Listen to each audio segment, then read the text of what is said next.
tackles. People were paying that money. I've not had one yet. No. Unbelievable! It'll blow your head. The people were paying it.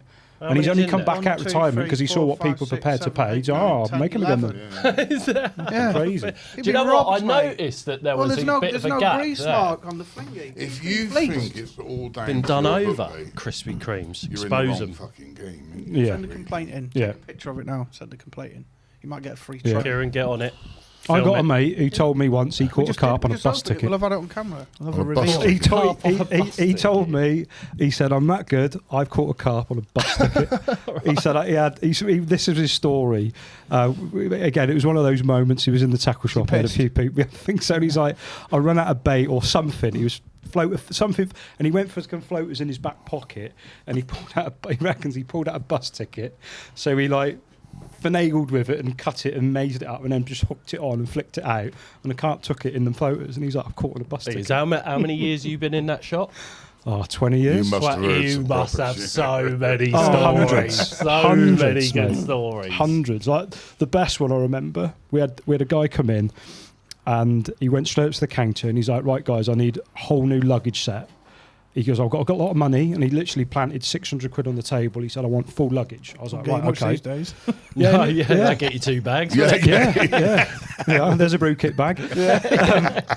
So we went round, and I forget at the time. I think he had the Shimano green stuff when it first came out. It was their green tribal. Fucking no wonder he wanted a new set of luggage. Something like that. So he's paid for it. We've done the deal and whatnot. Thanks for that, mate. See you soon. And off he goes, right? So 10 minutes later, I say to the guys, right, I'm just out to get some milk. So I've gone outside, and opposite the shop, there's like a cow, a big shrub. Yeah, there's like a big shrubbery, right? An area, and he's sitting down in the shrubbery with this new luggage, rubbing mud all in it. And I'm like, oh, mate, what are you doing? She goes, if she thinks it's 6 months old, it's 6 months old. I love that. What's a legend? I thought for a minute you were going to say it was like not carpy to have like brand new luggage, and he had to make it look like it had been used. That was probably half the reason. Oh mate, we've had loads. I've had people who've had a good spend up, and then they've come to like 200 quid, and he's like, mate, can I borrow the price gun? And I'm like, what? I need to change the prices on these products. She's in the car, and then if I go and she can add it up without the receipt. I was like, yeah, okay, no problem. And literally, like, if it's 20 quid, he's like, right, £5. It was 30 quid, tenner. And he's got it, and he's like, yeah, 30 quid I've spent, and it's like 100 quid or whatever. Legend. But yeah, the things we do to get fishing tackle in the house. All right, we'll get into it. Guys, we are waffling on like no tomorrow. Welcome back to the podcast, the Always Carp Fishing Podcast. Once again, I am joined by Mr. Ian Chilcott, Scott Day, Lewis Porter, and the man to my left. Some say when he cuts himself, he doesn't bleed red, he bleeds rainbow. It's Lee Mozza Morris. It's not Harry in disguise. Welcome, mate. Yeah, how you doing? thank you. Cheers. I thought I'd bring some treats along. You asked me to bring something to give away, and I didn't have anything, so I just thought I'd bring the brief was you had to bring something that represented you, so you brought donuts. yeah, exactly. Expect nothing less from you, Lewis. Fluffy pink donuts. Spends his life covered in chocolate. Something like that. We might have a quieter Lewis Porter possibly on this podcast because he's just returned from his stag do. Yeah, and I'm not well. You're not well. Oh, no. I picked up a prescription from the doctors yesterday because I've got water poisoning. The alcohol has damaged the lining of my stomach. No way. So really? I've got some tablets to help with that. So that's because you drunk copious amounts of that VK blue or something. I was going to say WD-40 then. Jesus Christ. WD-40. Yeah, and I was sick quite a lot of times, and I think being sick isn't great for your stomach either. So yeah, I'm a little bit. You do look a bit pale, mate, I must admit. I'm a little bit, but I'm here. I turned up. That's good to hear. So. You're my hero. I love it. Apart from drinking copious amounts of VK Blue de-icer and now water poisoning and your tablets and stuff, you did still get off quite lightly. I did get off quite lightly, yeah. Didn't get stitched up too bad. It looked a good stag do, mate. I like the outfits the costumes were very good. It was good. The fox I had to dress up as, whilst all the other guys were dressed as fox hunters. The fox was a 30 quid costume apparently that Lee bought off Temu or eBay or something, and I looked more like Pikachu than a fox. Or a gremlin or something. What would be your special power? My special Be power, throwing up. just surviving. But every time when I was with the guys, people knew I was a fox because of the fox hunters. But anybody I saw when I was not with the guys, they're like, "What are you?" I said, "I'm supposed to be a fox." Fox, and they're like, "Never seen a fox that looked like that before." So Strangely, if any of us were split up from the group, people thought we were the greatest showman. yeah. So when we together collectively, we were who we were, and then when we were all split up individually, You'd pull it tonight off well, Matthew Greatest was Showman. the greatest showman. What's his name? Who's the geezer that? What's He his name? does It looks very similar. Dale Winton. I've never even seen the film. But it's matey from Wolverine. What's his name? Hugh Jackman. Jackman. Hugh Hugh Jackman. Jackman. Yeah, Grant. you pulled that off well with one of them. Hugh Grant. He's jacked a few men off in his time. What, as Wolverine or as No, it's a Greatest Showman. I've never even seen it, so people go, "Oh, looks a Greatest Showman," and at that point, you're supposed to do something, and I'm like, Yeah, you should have okay. just like rip your top open and pretend that you had knives come out and stuff. I don't think that's up Scottish Street. No, I'm really, not is it? too sure it is. Welcome to the podcast. Yes, right. Yeah. Back to fishing. Guys, I know some of you have been out fishing, doing quite a bit. I know, Lou, you've had a really good spring, mate. I keep seeing fish after fish at the moment. Ever since he Yeah. took that 360 off. Well, it's ever since he sheeped his mate up, wasn't it? That's what I heard. Since we last recorded, because it's been a few weeks, I have had a few good trips. Back in the same swim. No, well, before that, I had a week-long trip to Westmore Farm Specimen Lake, which is where I go every year for a 1-week holiday with my mate Lingy. We did a film on there for Fox last year, and it was a very good week. I ended up catching 4 40s up to £46. Nice. Couple of 30s and a 19, I think. Very Had 7 nice. fish. And Darren, who I was with, he had 3 fish, but he had the Lakes Big Un at £53. So I think we had the biggest 2 fish in the lake between us. So it was a really good week's fishing. And then I came back the week after, buoyed with my confidence from catching so well there. Went back to Green Acres where I had been fishing. Went into a different swim than I had been fishing because the wind was really pushing down to the dam wall. Fished in there, and within 45 minutes of casting out, I had another 40. Nice. So I'd ended up with 5 40s in May, which is, I think, probably my best May ever. I mean, I did have a May a few years ago. I had 2 50s in the UK, but in terms of consistently catching big fish, then probably been the best May I've had in England. Fair play, mate. And all of the fish, the big uns, were caught on hook baits that Jim Wilson had rolled not long before he passed away. Amazing. So Special that. Yeah, feel mate. like he was with me on them captures for sure. I bet. So, nice. That's Yeah, really nice cool. stuff. Did you bounce between with the 2 waters then, because it works so well on the 1 water over at Westmore? Did you take that same sort of setup and rig back to your other water? Yes. So 2 weeks before the Westmore trip, we'd been into Westmore on one of the other lakes to do underwater filming, and we talked about that in a previous podcast. And I'd used the 360 rig on this clean sand lake bed, and the fish, I didn't have lots of fish traffic in my swim, but the ones that did feed were feeding really hard to the bottom and ignoring a bait, even though it was only that far off the bottom.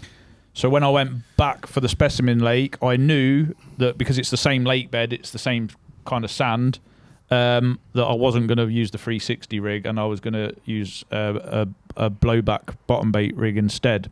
So I ended up using really simple blowback rig, size 5 medium, long shank, wide gape, little kicker on it. And then I was using one of Jim's pop-ups that he'd rolled. They're mega buoyant. So I had to put a split shot on the hair and still trim the pop-up to get it to sink so that it literally sat off the split shot on the bottom. Wow, okay. And I had every bite I landed, and they were always nailed, like really nailed. So then I went back to Green Acres, and because I've been catching on 360s on there, I'd tied up 3 rods with 360s, 2 on Jim's pop-ups, and 1 on a Northern Special because that's what I'd been catching on. And I cast out the Northern Special on the 360, and the wind caught the line, and the line went over a willow tree. And when I was trying to wind in, obviously, because you're now hooked on a willow tree, it pulled my rig up into the top of this tree. Right. I had to go around and pull the line as hard as I could towards me to bend the branch, and I cut the line just above the tubing, so it sort of like pinged back up into the top of the tree because I couldn't get the rig out of the tree. Yeah. It's too high and overhanging the water. So I got back round to my swim, and I looked up and I was like, is this you, Jim, telling me why are you using a 360 rig on a Northern Special? You've just had a session on my pop-ups on a bottom bait presentation. So I was like, right, I put the two 360s out, and I reset the other rod up, and I put one of the blowback rigs on with one of Jim's pop-ups. But rather than just have that whittled down with a split shot because of the tension of the rod, I didn't want to hook bait that small on the bottom, so I put a 15mm Pro Stim bottom bait underneath that, cast that out, and that was the rod that went within 45 minutes with a 40-pounder on it. Wow. And I was just like, I don't know what you're doing up there, mate, but mate. keep doing it. That's ridiculous. Keep policing, mate. Jesus. Might be a thing, the Jim Wilson specials. So, Wow. yeah. But that session, to be fair, I ended up with 4 fish on that overnighter. 2 came on 360s and 2 came on the bottom bait presentation. So I think with that particular lake, they love their boilies. I went through, I think, 6 kilos of boilies in an overnighter. Jesus. Right. I was just throwing boilies in by hand, and I think they're that ravenous that, you know, Yeah. I imagine that a lot of rigs would work on there. The bottom was clean. So, yeah. And I went back for one more session after that. So I did an overnighter on the Wednesday, came home, went to work on the first day. But the first day morning, because there was nobody on the lake, I levered all my leftover bait on the same spot. Came back on the Friday after work, managed to get back in the same swim, had a double take within 40 minutes of casting out. Thought this is going to, like, I messaged Scott and Harry, I was like, this is going to be fucking crazy. Like I've only just got here and I've had 2 already. So I tied 6 rigs up, which is like, I don't normally have loads of rigs tied. I tied 6 and I left hook baits on 2 of them, thinking It's going to be this quick, like. yeah, and they never had another bite.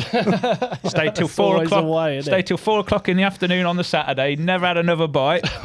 See, that'll be Jim going, don't get cocky. Yeah, that's how I felt. It was like, don't get carried away, lad. Yeah, Me and Harry said he'd been there for 2 days, but just called him overnight. yeah, they are. They were overnighters, and me and Harry decided there's different levels of overnighter now. There is, though, yeah. Yeah. So a quick overnighter, that is after work and before work. Like, that's your quick overnighter. You've got there after work in the evening, you leave before you go to work in the morning. Yeah, but that is a quick overnighter. What time you leave for work? An overnighter is anything up to 23 hours. That's an overnighter because you haven't stayed for 48 hours and you haven't done 24 hours. Right. You are okay. You've fished overnight for a longer period of time than a quick overnighter. And then a cheeky overnighter, that's the one that your missus wasn't expecting, that you didn't even know you were going to do, but you've just gone and, I'll just do a quick cheeky overnighter because the conditions were better, or you've heard that the lake's fishing, and you know that's the one you've got to apologise for because she's come home from work and there's no sign of you, and did I tell you I was doing an overnighter tonight? Oh, it's just a cheeky overnighter. See you in the morning. I feel like there should be a mug made with this on. Do you know what I mean? Yeah, Just sort of the Fox overnight sort of explanations. Cheeky We did say that an overnighter, though, you have to leave before 7. Otherwise, for a quick overnighter, you've got to be off by 7 in the morning. Yeah. Well, we had that debate while you were still showing us pictures at 8:30 when you were working the same day. Yeah. The extreme. What would be an extreme overnighter? That's a kind of. You got there and it's dark, and you've left and it's dark. Oh, yeah, that's an extreme. extreme. Yeah, that's commitment. That. Yeah, that's hard work. I'm sorry. I'm an old man now. I was 65 2 days ago. Oh, happy birthday. We need some Happy birthday, Chil. It's a cake, I know, and I'm going to eat as much as I can. I promise I will. Thank you very much. Then he won't, I forgot the candle, sorry. Mozza, that's awesome, man. Everything seems to get broke down into finer and finer groups to try and make you, the angler, look better than you actually are. Are you talking to? You're looking at me as you're saying that. Yeah, you were the one that put the point across. Do you know what I mean? Because you'd like to say, I had that on an overnighter. because it makes you went down just on dark, put the rods out, reeled in, and went to work the next morning. That is an overnighter in any respect because you fished overnight.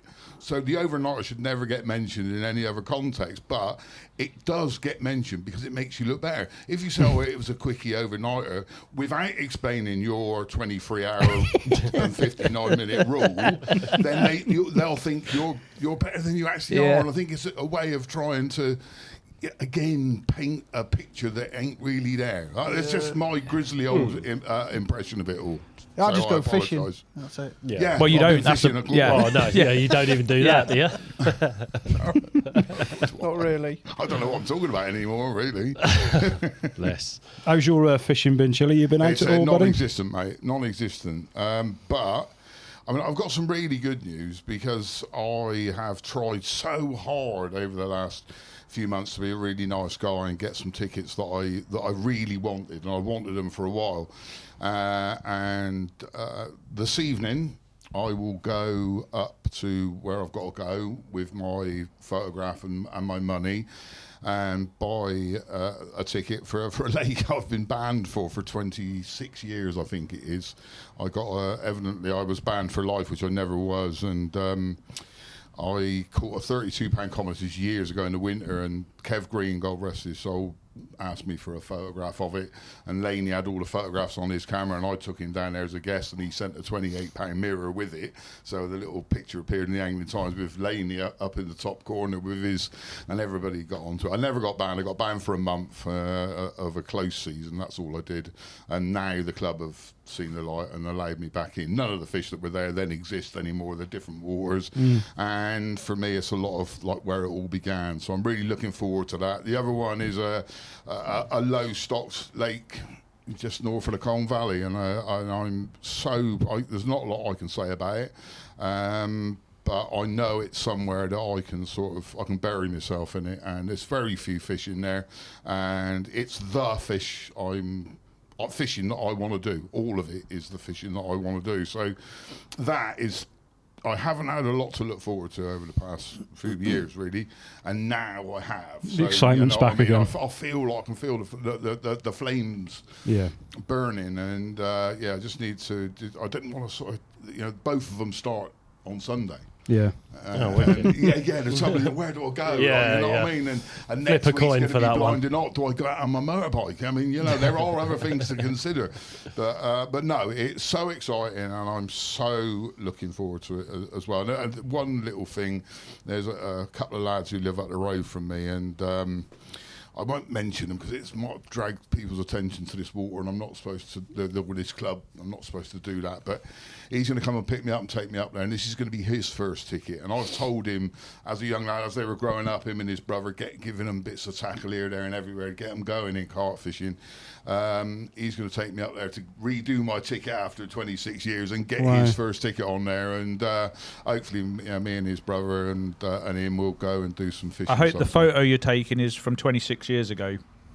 So your picture on your permit is you 26 years ago. Yeah. You don't want a picture of me 26 years ago, and I frighten you to death. No, I've got this big chunky shot of me with a big bit of whistle around me. Did you bring these, Mozza? I didn't. No, I brought the crispy There's crunch. Victoria sponges. They're just Lemon awesome. drizzle, absolutely stunning. That In is. where? That's lemon in that. Lemon Is drizzle it? in that. It's not. No. That is Sorry, beautiful. I've masked the Victoria sponge for you. Sorry, Chili. He wouldn't know. He didn't taste it anyway. Can't taste it. No. That's the it was Victoria sponge, mate. Yeah, It was. Yeah, it was lovely. Full of jam, it was. Sorry. no chill. It's Victoria sponge. Forget Chocolate. That's all we everybody need, just chocolate. said. That's all I need is chocolate. I can see Mozza's chocolate donuts there, and they are going to get eaten. Help surely. yourself, mate. What about you, Bye, Mr. Day? You've been out fishing, or I know you've been doing a bit of product testing, apparently. That's the extent of my angling. I was Okay. a day out with Harry, Yeah. and Dylan came along. We Big deal. probably for the past 18 months or so, we've been testing a little rig component that should be coming to market at the back end of this year. Mm-hmm. But it's gone through a rigorous testing process, and we needed to. Well, we've actually tooled it twice from scratch. We've modded the tools several times to fine tune it to what it is, and we thought we got it right, and so we went down a layer to to try and test it for the final time. Right. Reason we got a layer, it's obviously local to me, and you can catch a few fish. And basically we needed to catch a few fish to tick off these final mods. Right. So yeah, we went down, but the previous time we went down, which was in the winter, again was myself and Harry. We fished the same 2 swims again, and yeah, lightning struck twice on this particular occasion. So I think when we went in the winter, we've got in these 2 swims, and this old dude is to the right of Harry. Yeah. So we've turned up. We'd be told we don't really fish it, but we told you you got took out to the middle, put a bit of bait in, be accurate, spot over the top of it. Typical kind of like El Stowy type, horseshoey type fishing. Fish tight, over bait. So we've gone long. We put bait out. This old boy's rocked up next to Harry, and he's literally gone 40 yards out, catapulted a few boilers over the top of it. He whizzes off. Anyway, over the course of the day, we had a few, not a lot, but this old boy duffed Harry up big time. Proper duffed him up. And we gets there again this last week, whenever it was, week before. We gets back in the same swims. The swim to Harry's right is free. Literally, we went for a walk down, we come back, and as we come back again, there's another old boy in the swim. So I was like, it's not going to happen again, is it? You're going to get duffed up by these all these old regulars. And yeah, he fished 1 rod, this dude, and by the time Harry had spotted out some bait and got 2 rods accurately, because he still left fluorocarbon on his reels and forgot they were there, and then he was having a bit of a mare, this old boy had one straight away. And then over the course of the next couple of hours, he got duffed up royally again. So the 2 times we've been to layer, supposedly testing products the right way, chucking in the middle, spotting over them, all that kind of thing, Harry's been duffed up by these old boys to the right hand side of him, fishing 40 yards out. Old school this rules. last one did it with 1 rod, just spotting out a bit of hemp and So him up royally. But you caught more than the old boy. In the end, you personally. me, Yeah. no. Oh, so you got duffed up by him as well then? Yeah, but by yeah. But he was right next to Harry. Yeah, And that was the point. Yeah. That was that was right next to Harry. That was the point. But we don't mention that. So it was just Harry said. So yes, we went out for a day's testing. We had a handful of fish between us, or enough to confirm this product. So Exciting. that's it now. Final 2 little modifications are being done on 2 of the small components within it, and it'll be signed off, and it's now ordered. So Should call it the rigorous. rigorous. Yes. Well, it has been. Hasn't it? Yeah, it definitely has been. But yeah, I think, it sort of gives an insight into a bit of product testing we do. I think historically, we used to bring a product out, something would go wrong with it, and people would be like, "Ooh, using us to test the product." Yeah. But yeah, I think people will also see from the illuminated bobbin. You love illuminated bobbins, don't you? Well, I don't know what you're talking about. That product has been I don't use tested bobbins for anymore. a significant amount of time. It's got to be 2. I've had them over 2 years, must be. Probably from the first guys. It's got to be. When Tom was looking at the project, I think it dates back now over 5 years. Wow. Jeez. But then wow. people say it doesn't take you 5 years. 5 years to do a bobbin, but we're working on hundreds of products. Yeah. So Yeah, it's not just that, is it? Yeah, if it was just that product, it'd be a bit quicker. But And it's still, getting you've it got right, to isn't test it? And have the rest, huh? It's getting it right and Yeah, seeing yeah. the shortcomings and going, right, we have to improve that and improve that, and it just... I don't think a lot of people would believe. I mean, I don't. Yeah, it leaves me breathless sometimes when I find out the way that you guys work here. And I know all the lads, known them for 20 odd years, and yeah, I know they're all slaving away down there, and your head's spinning like a top most of the time. Yeah, So it yeah, always well is. done to you. It's incredible, mate. Incredible. We don't get it right all the time, but we do our best to get it right. You know, we don't intentionally bring a product out knowing there's something wrong with it. No. But you can't always test in every single scenario that people get embroiled in. So Yeah. anyway, we're digressing a bit, but yes. So in Little terms of bit. fishing, you've done a bit. That's it. We went out for a day, caught a few fish, but that was all we needed to do. It was all we needed to catch. Yeah. So lots of other testing has been done with that product, not just here, abroad. Some of the European anglers, loads of the team have had earlier stage samples that have led to the progression of where we've got to. So And Well, at what stage is that product at now then, would you say? it is Done. now signed off. Yeah. Well, it's signed off pending 2 final changes to 2 very small components within the product itself. So I'll give you some. when we leave today. Yeah, I want some as well. I want some. you can have are some. giving me that. I'll go, Scott, what about it? And you'll be like, oh, mate. You love a video from me, Yeah, I didn't do you, love Scott? a A video daily from us. video. Scott, I I broke this. That's when Mozza gets to it all first, isn't it? Give it to Moz. If you can't break it, we're onto something. And Lewis. Yeah. Yeah. If these two can't break something, then generally it's Oh, you pretty like decent. breaking things as well, yeah? Yeah. It's It's either a video from you or from him. Oh, is Yeah. it? Each one that comes through, there's a video showing a product. I'm like, oh, Jesus, not now. but like the illuminated bobbins, I had all 3 of mine set up. I'm very lucky to have a small lake in the garden of my house, so I had 3 rods, not fishing, but set up with those bobbins on, switched on for the whole of the winter. The whole winter we had numerous frost, heavy frost, obviously rain, snow, everything. And every day, multiple times a day, I'll be walking the dogs, and I'd just give the lines pulled, make sure they're working. So they're out. They were out in all conditions for nobody fishes for 4 months without reeling in. I don't think.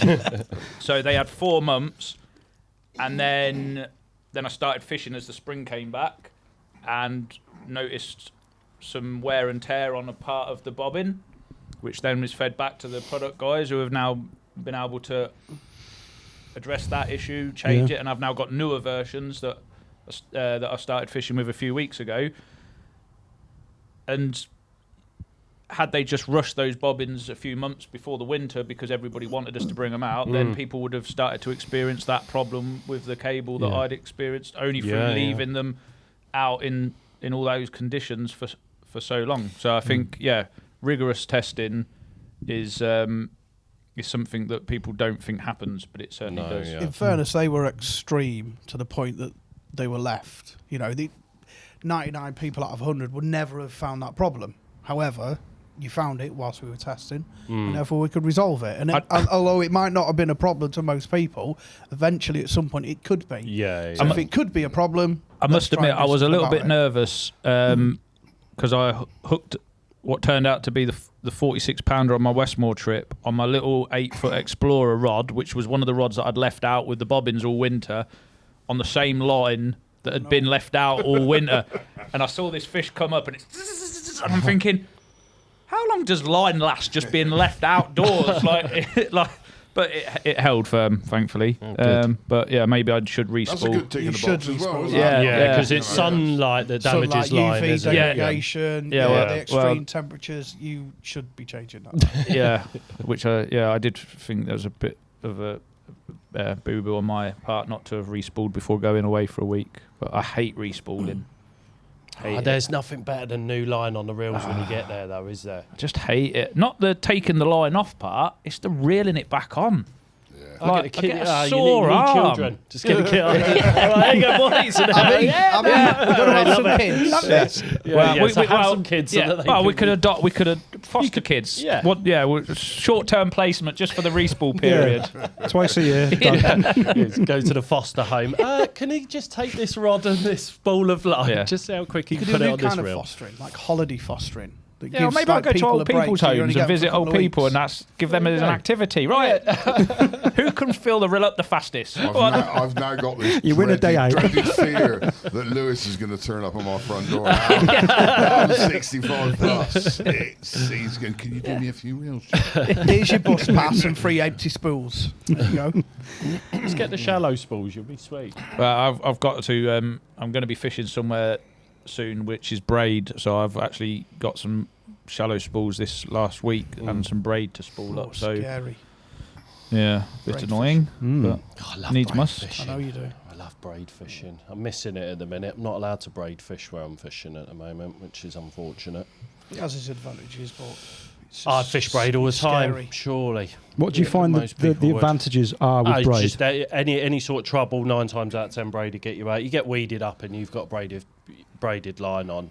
9 times out of 10, you don't feel need to- you don't everything, need to know unhook what's as going many. on, don't you? No, to be honest, I don't really lose a lot on braid. To be fair, Do you use leaders?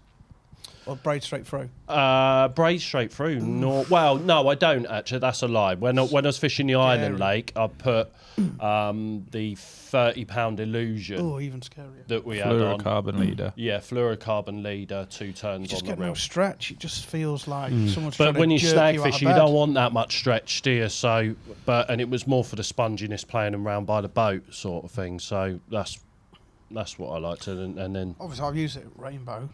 yeah, Same. I actually hate it. Not what, braid fishing or not so much the jiggity feeling everything Jiggity, thing. jiggity.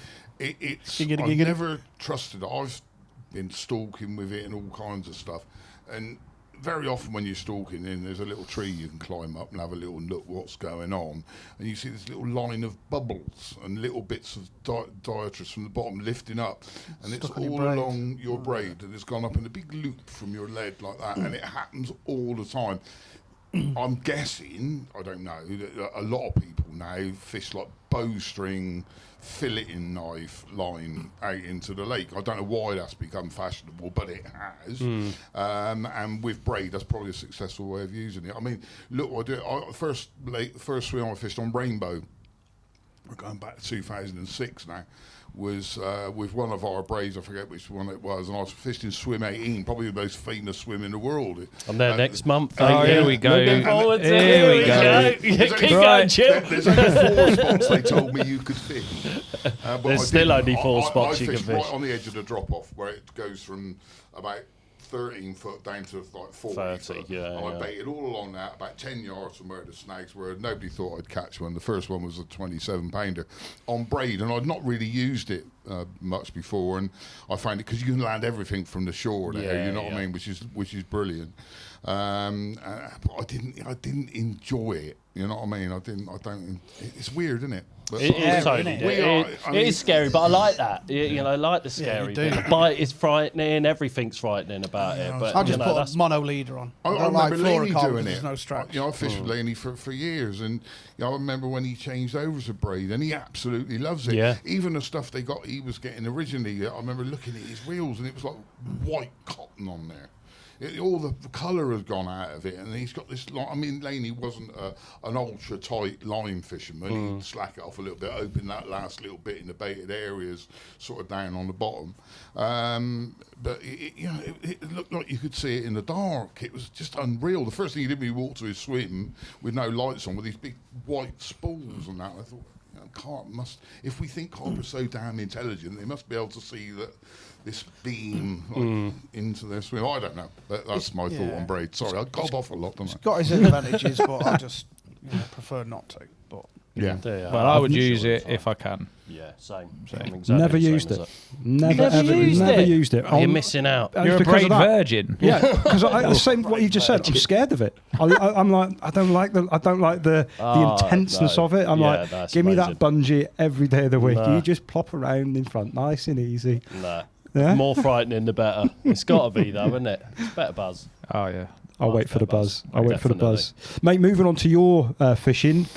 I'll go back because obviously we chat each month about what we've been up to. Well, let's go back to the start of 25, mate. How's it been going for you since Christmas, man? We'll go from there. What have you been up to? What did I do in the winter? Where was I fishing this winter? I don't even remember. are you asking us?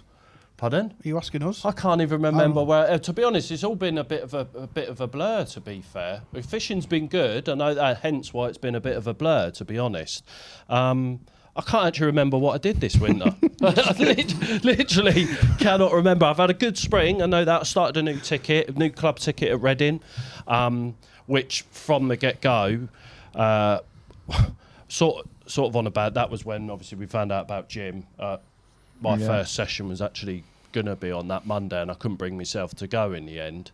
And then sort of sat at home just like, well, a bit like all of us, I guess. It was, it was a bit out of the blue. Yeah, that was the and a first bit- week of March then. Yeah. So you were starting early March on. Yeah, on your and ticket. I thought Jim wouldn't want me at home just, moping about the house. So I made a conscious effort to get out and, went out first trip. And, he was obviously looking down on me on that trip. I had 4 bites. First time there, never never been before. We won't talk about what happened years ago when I had a Burfield ticket. Oh, we should do. But anyway, first trip there. 4 bites, £37, and I did feel like it was one of them that I know that Jim would have just loved to have caught, and it was special, like really special to me. And then I'd done a diary about it anyway, and then it sort of it went mad from that point on. Talking to other guys on there, and it seemed like, I don't know whether they're keeping what they're catching on the down low, but it just didn't seem like the place was doing many bites. I think my second trip back, 10 bites. Like, I had 10 bites, and I'm like, what is going on here? Like, just sort of, it's been sort of like that throughout the spring. And I've just been getting amongst them, 30-pounder pretty much every trip.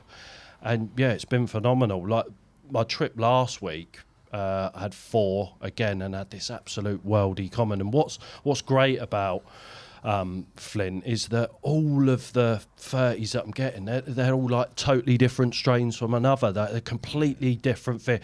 You're looking in the net. I mean, I had this scaly thing the other day that just blew my eyes out my sockets. It was unbelievable. And really, really enjoying the fishing on there, which I'm glad it's sort of gone that way really for me. So, which has been nice. And then with that, obviously, we've had God knows how many products that we're trying to get on top of as well. So that's been sort of in and amongst it all, as well as an underwater shoot that just recently done, which was wicked. Wasn't it, Dill? It was good, wasn't it? Poor old Dylan. He didn't know whether I was coming or going. He's like, you walk so fast, you're all over the place. Like, I think his head was going to blow up, bless him. But it was good. An opportunity where I was fishing with the underwater cameras on my own, which was difficult in the fact that you want another angler there that you can ping off against. Do you know what I mean? And are you saying that Dylan isn't an angler that you can ping off? Well, Dylan's not watching the cameras 24/7 like I was. Yeah. Do you know what I mean? If you had another angler that you were fishing there with, you're on it as much as them. Whereas the other boys have got other jobs to do. So ideally, you would want another. So you were just relying on your own ability. Relying on my own ability. Right. Never got done once. I was using the best rig in the world, and roll on the film coming out. Nice. For the benefit of people watching this, Dylan is one of the cameramen who's in the room right now, behind the cameras. These are 2 references, isn't he? Yeah. Pardon? Oh, these are 2 references. I've referenced him, and so yeah. No, we like Big Dill. He's sound. He's sound. He's a good lad, isn't he? The underwater filming was at Stanick Lakes. Yeah. Elson's, Stanick Lakes. I'm not too sure how much I'm allowed to say of like what. That's enough. Stop now. Oh, right. That's the end of that. Yeah. But no, it was really good. I absolutely loved it. And I could probably do that everywhere. I think most people say, after one of them underwater shoots, I never want to do one again. I could do one every week. I loved it. Absolutely loved it. It was wicked. You are proper laid bare, aren't you, on them? You're putting it all out for people to see. Yeah, definitely. Yeah, you're on the sort of chopping block, aren't you? Yeah, 100%. Yeah, you so are. Seeing Mozza laid bare on an underwater camera is not something I want to see. I don't know. No, I think you fantasise about it a few times, I reckon. So it's been mental, like absolutely. Hence why it's all been a bit of a blur, to be honest. It's been good, really good. Wasn't it, Chill? But I still don't like them. What, the underwater thing? Why? Because it is orchestrated. Whether you want to say it or not, it's a very orchestrated moment.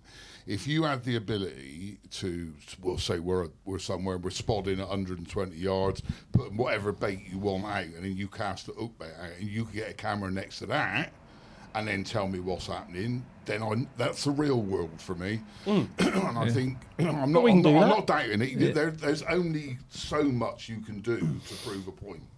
And I admire the stuff that happens. Yeah, but I think without giving too much away with the Mozza one, but Elson's is a quite a good margin stalking type water. Yeah. I mean, I fished it 15 years ago when there was nowhere near the stock of fish in there is now, and it was always a margin water. Loads of horrible black silkweed out in the open, and the margins were the spots. So I think what you're going to see on an underwater camera largely what you would see if you were stalking anyway, and you was up Okay, a different angle because you'd be above. That. But I think with it being like that margin stalking, it isn't about having a diver swim out and place the rig. I understand that. Honestly, I never even thought about it. So now I'm thinking it's a little bit, and I understand. Yeah. I do. But for sure, when we did the Hawcott filming a few years ago, the divers we worked with then, they had what they called spy cams, which film, but they don't send a live picture back. It's basically a GoPro on a bank stick. So what you can do with them is you could cast out, do everything how you normally would. Yeah, I'm happy with that. I bait it up. Then they'd swim out and place the camera next to what you've done. So that's how you like what you would like, because it's all completely natural. Then all you're doing is dropping the camera. The only problem is you don't have the live feedback with that camera, so you have to wait, get a bite or whatever. I remember years ago being involved in an underwater filming thing, and it got so orchestrated. I packed my gear up and moved up the other end of the lake. I didn't want to catch one in such an orchestrated environment, and I wouldn't want to show people what I did in that environment. So I guess that is what has affected me about it all these years. And I got told off for moving, but I think it was the right thing to do. I think there's some films that they're trying to show what's going on with that end tackle bit, and regardless of how you get it there, that's not relevant for the part of the film.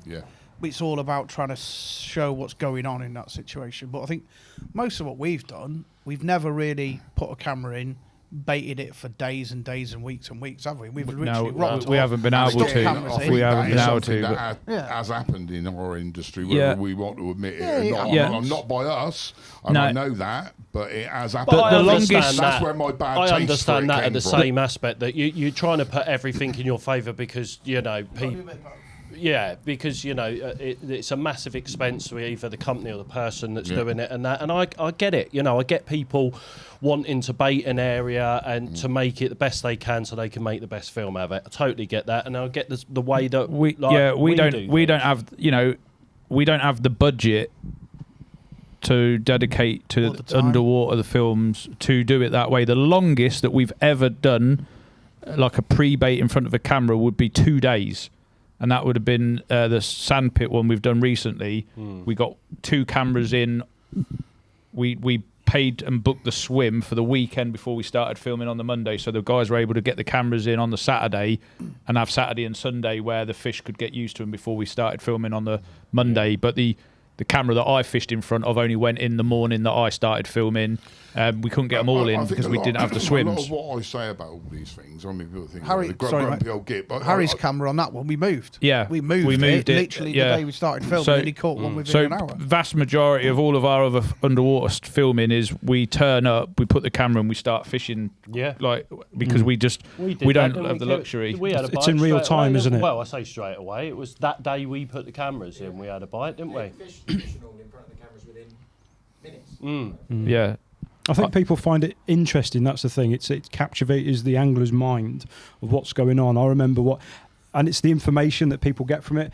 Do you remember years ago you did a piece with Husey underwater when you were trying to cast into like a metre square? The box, and it blew your head on hitting the clip back, and the swing back, and I found that really interesting. Which I think there's loads of problems like that, and I think like using underwater stuff, would be good for a bit of a series like what we did underwater answers, was it called that?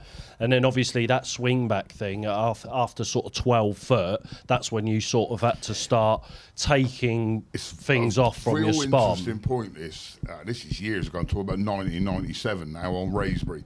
A guy that I happened to be down there with, we'd been walking around it for 4 days trying to find a fish. We hadn't fished really, apart from putting rods in at night in a spot they might have come to. We were simply just trying to find a fish. And on the fifth day, I think this was during some of my summer leave from the army, we decided to go out in a boat. We found this real shallow bar, and it was about 60, 70 yards from the bank. And we decided to anchor the boat up over it. And one of us would go back to the bank and fish and do everything you thought you would do in a normal circumstances to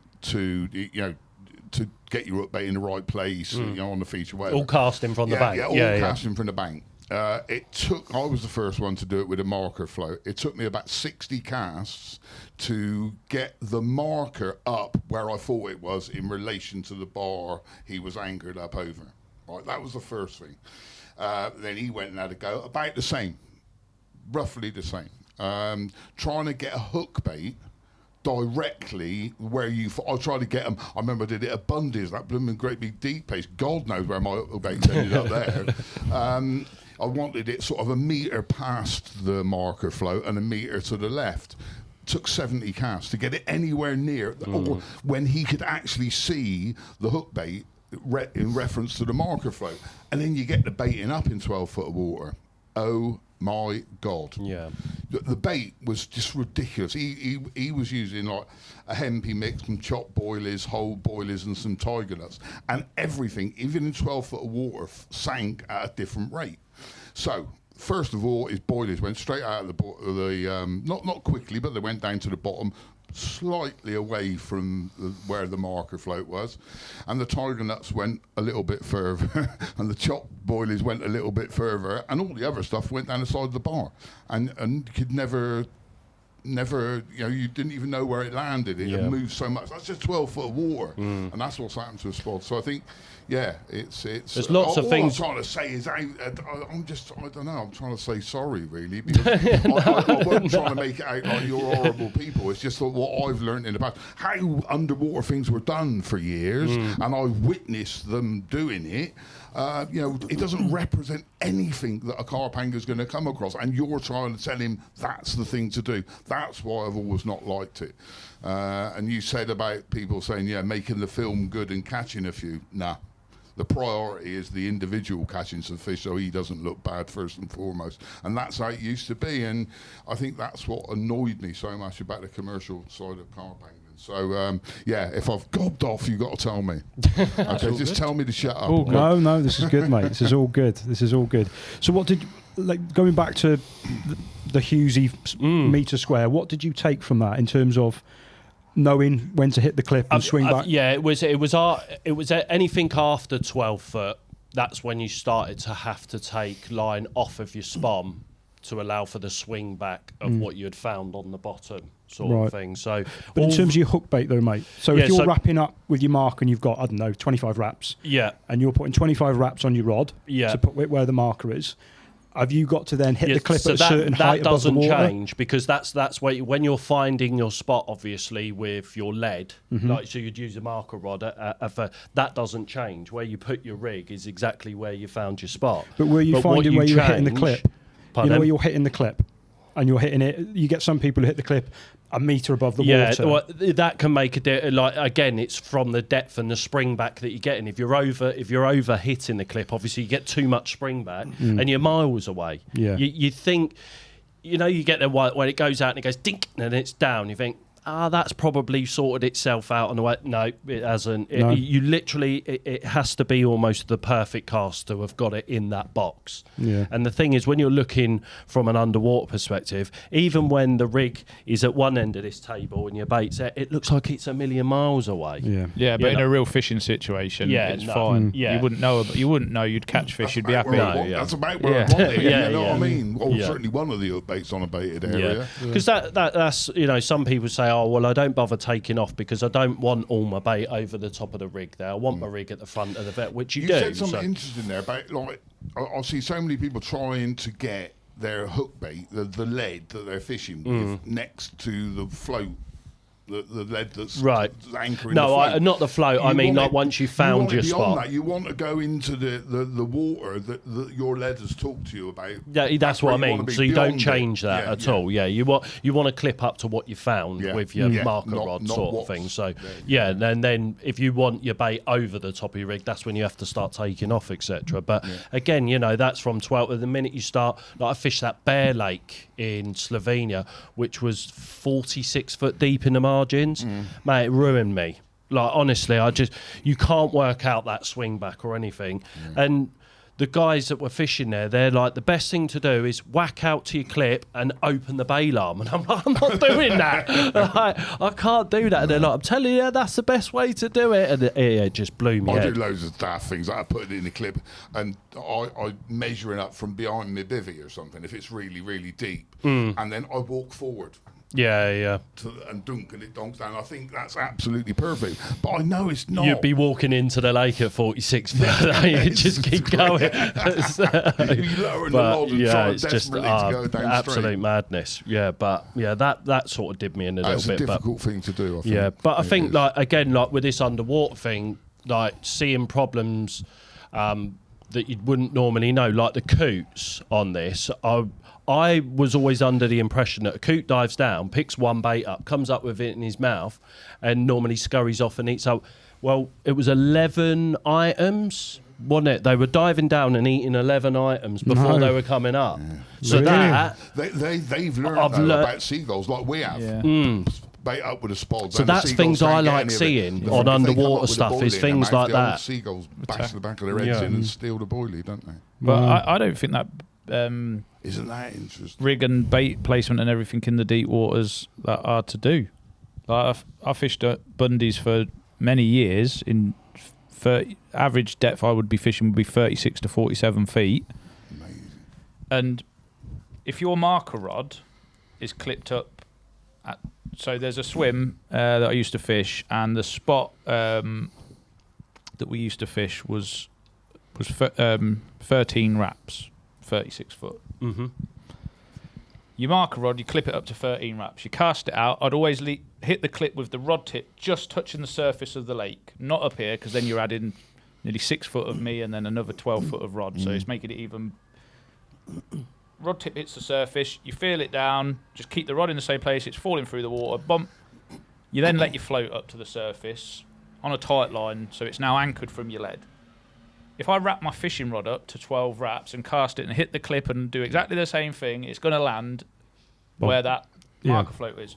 And then I clip my spom up to where my float is on the surface, so I know that my bait is going to drop down, because I'm using just whole boilie. The whole boilie, quite often I would use washed out boilies and make them into big balls that go in the spom, so there's like a ball of it coming down. Yeah. So, and when I cast the rig out, I have 2 pop-ups in PVA mesh.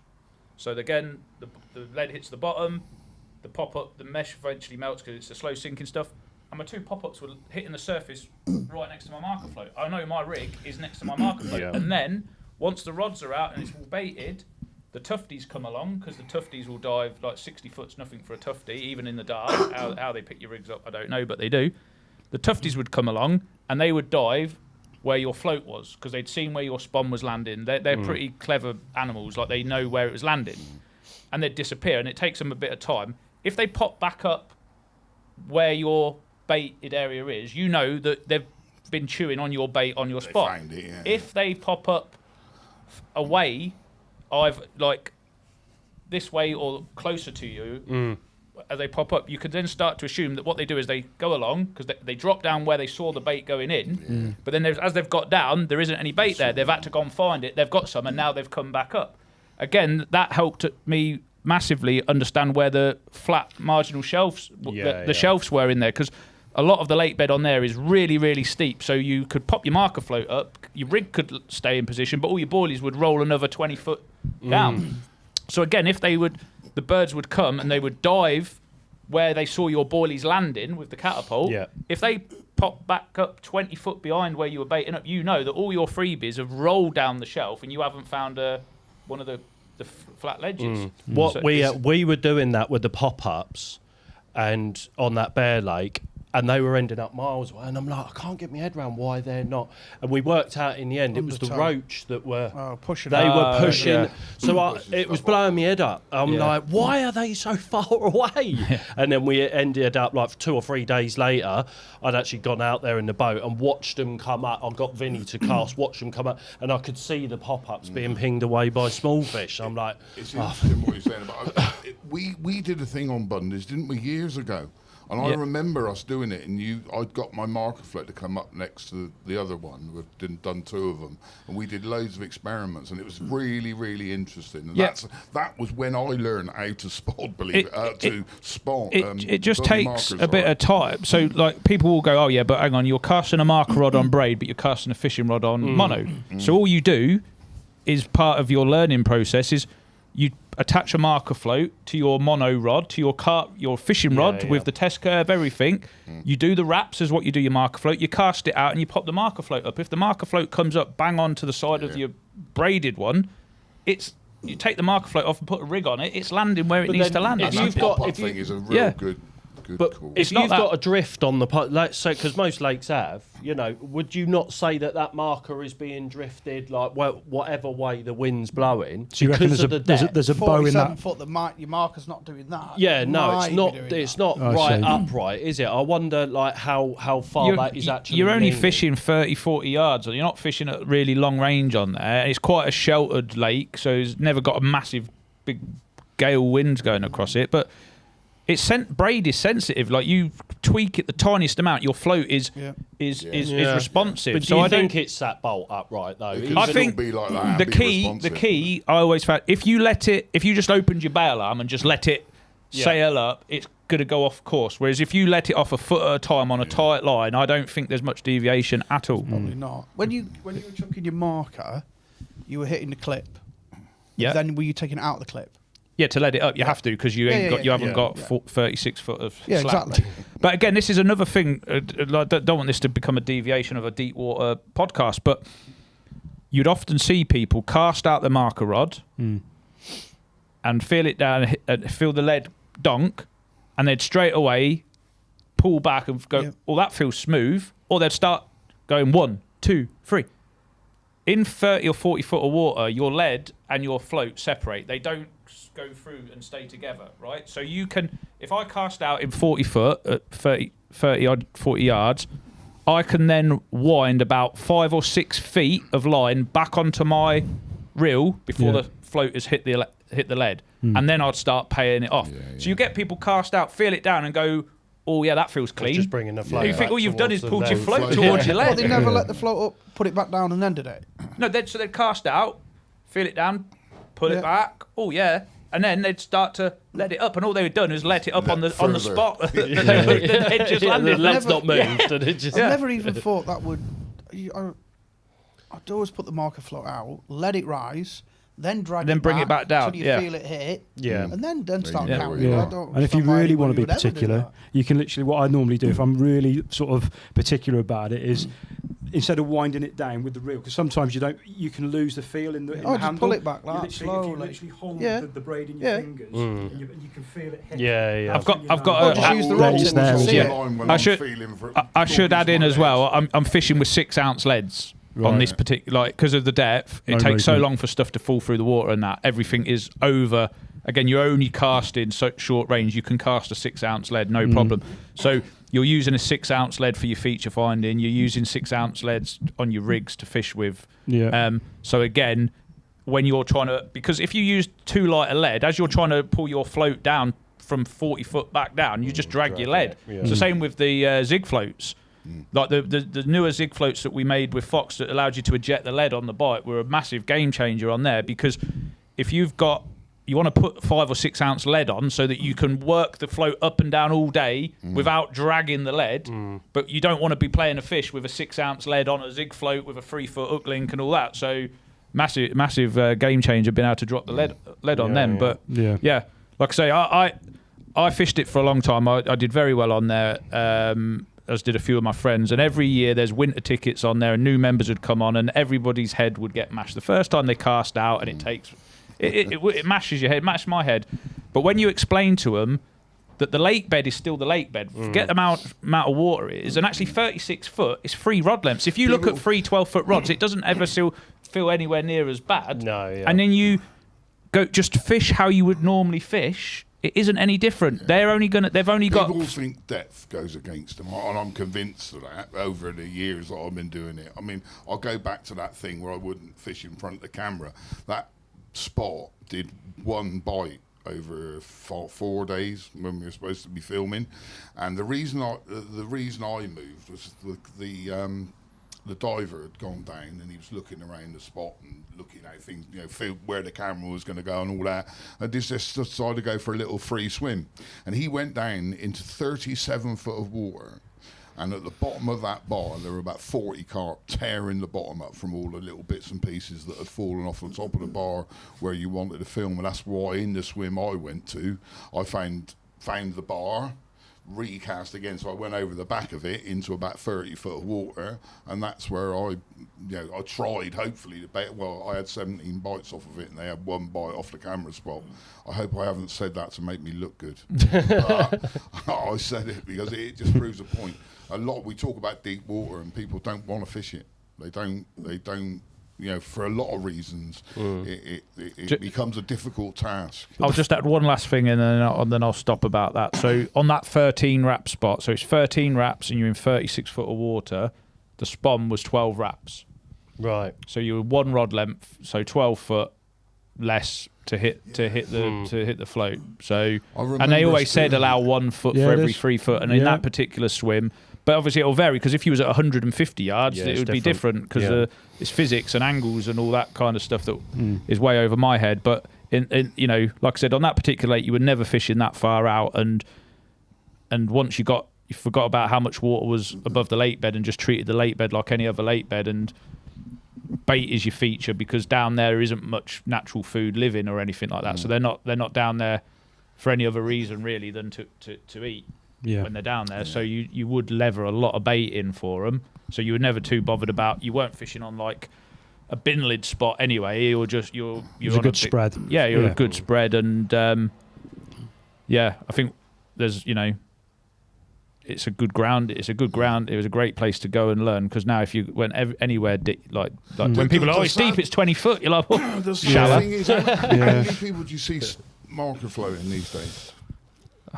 Not as often as you used to. Don't see it. No. Yeah. People, there's a fashion, isn't there? That all they do is collect all the information about the wraps you've got to fish, and they.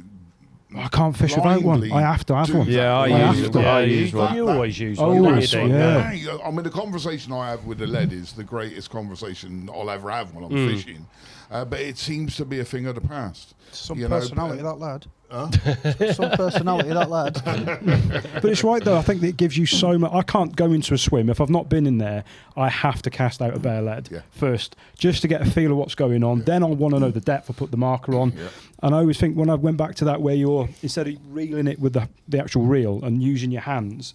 You can if you're fishing in weed, you can actually gauge the depth of weed because you can feel the float hit the weed, and then you can carry on till it hits the lead, and it gives you an idea of I've got a foot of weed there or 2 foot. If you want to fish in the weed, I still think to this day right next to it where I love to fish. As much as technology has taken over, and there's a lot of people with deepers now, and it gives you so much information. I still think the marker float has a massive thing in the trade. Any better information than you will with a lead and a float. I really don't. I'm with you on this one. I am. You want to throw at it. Yeah, I don't know. My RT7's quite good, mate. Here we go. I beg to differ on that one. No swear words. Harry Hill's coming in here now. I'm telling you now, I can tell whether there's a Commodore mirror on my spot with my RT7. Don't you worry. It's the best info you'll ever get. Whatever happened to the art of angling? It died.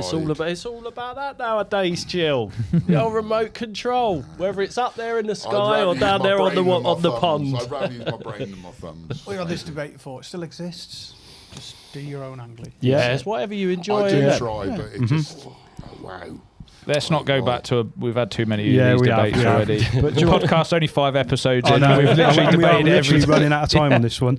I just want to go back to the casting thing with you. I remember having a conversation with you, and I know quite a few people listening to this now because I had this conversation with a lot of anglers who felt sometimes a little bit embarrassed when you've got those busy day tickets, and it is a little bit daunting. Everyone's set up, you've rocked up first, and I've got a spod now, and people are going to be watching how good I am. I remember you saying to me, I don't care if it takes me 20 casts to get that rod right on that money, as long as you're not doing it early morning. Like, you can't be rocking up next to your man that's got his rods out and your man to your right has got his rods out at 7 a.m. or 4 a.m. or whatever sort of time. You need to, like, if it's on a lot of lakes, especially in the morning, that's when the bite time period is. You've got to let that pass, you know, just set up slowly, you know, get all your kits up. Do not be pummeling out there whilst, you know, bite time's going on. I think that first and foremost, definitely on pretty much every water out there. As long as you know when bite time is. Well said. Yeah, but like, you know, but then, you know, once that period's over, you've got to be fishing confidently, haven't you? So I don't care if it takes me 10,000 casts to get it right. You know, 9 times out of 10, the minute you know that you've got it right, you'll get a bite off of the back of it, whether you've cast X amount of times or not. You ain't getting a cheeky overnight, a quick overnight route with 10,000 casts. Well, maybe not. You'll still be going, of course, but still. But like, you've got, you know, Good on a cheeky overnight. For me, it's always got to be right. Yeah, the saying "that'll do, won't do." No, that's for What me. you said about Can't do it. looking exactly after that. your fellow anglers on the bank.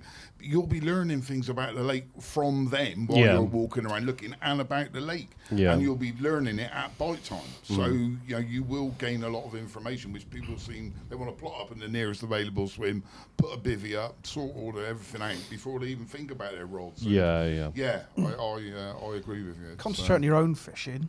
Don't worry about what other people think of you. As long as you're not disturbing them. Just That's do what I your mean. own As long as thing. you're not destroying someone else's fishing, just then do your own thing. But when you're putting those Confidence rods in your out, when you're putting your business rods out, you're like, it's not. I'm not leaving it until no, it's yeah, right. it has to be absolutely spot. You know, it's got to be perfect. If there's any sort of doubt, 1% of doubt, I'll redo it. Yeah. Every time. It's got to go out there 100% all the time. That's the one thing that underwater's taught me. Just get it right and then leave it. Yeah. Because if you get it wrong on the underwater, and you can see you've got it wrong, and you go, oh, I've got to redo it. Yeah. Recast out to it or whatever. The Well, fish are there within minutes. Dylan knows full well about that. I was like, Dylan, tell me what's going on here. And he's like, oh, But it doesn't. Yes, you're going to create a I need feedback. disturbance. You're going to create a disturbance, but once you've got it right, leave it. I need If you to create do a one of disturbance, these keep things, making don't I? the disturbance until you've Mate, got honestly, it right. it's brilliant. It's so addictive. By the end of the day, it's good that you can't do it at night as well, because you need a good night. Like, you're done by the end of the day, because you're watching that screen and stuff. You're just so obsessed with what's going on and trying different things and think, shall I do this? Mozza, And your I need mind to is do all one. over the place. So me and you will get Me out. and We'll you. go do one. Yeah. I'd Go love do that. one. That would be a good.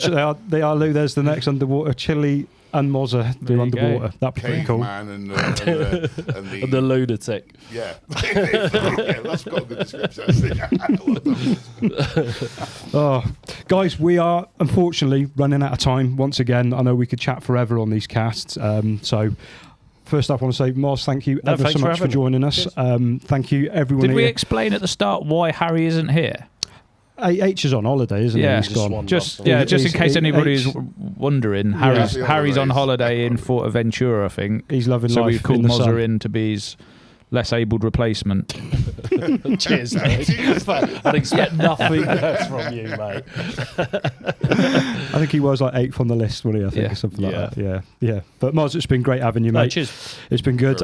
Guys, please join us for the next one, because we're going to proper dive into the life and times of Lee and his angling. We're going to be putting questions from the Syndicate, which is Fox's online community. So if you want to get involved with more podcasts like this and be able to put questions to the likes of Mozza and Chile and Lewis and Scott, get involved, get over to Facebook, become a member. We'll put some links in the descriptions below, so you can get over there and become a member of Fox's official group. Other than that, once again, guys, thank you ever so much for a great podcast. Thanks for tuning in, and we'll see you on the next one. Cheers, Dean. You I must hope have I been didn't ruin naughty. it. Got off Moz, well 'cause he lightly called you this Lee. time, Dean. We didn't even talk about whether you've been fishing or not. That's annoying, that. Fuck me, it's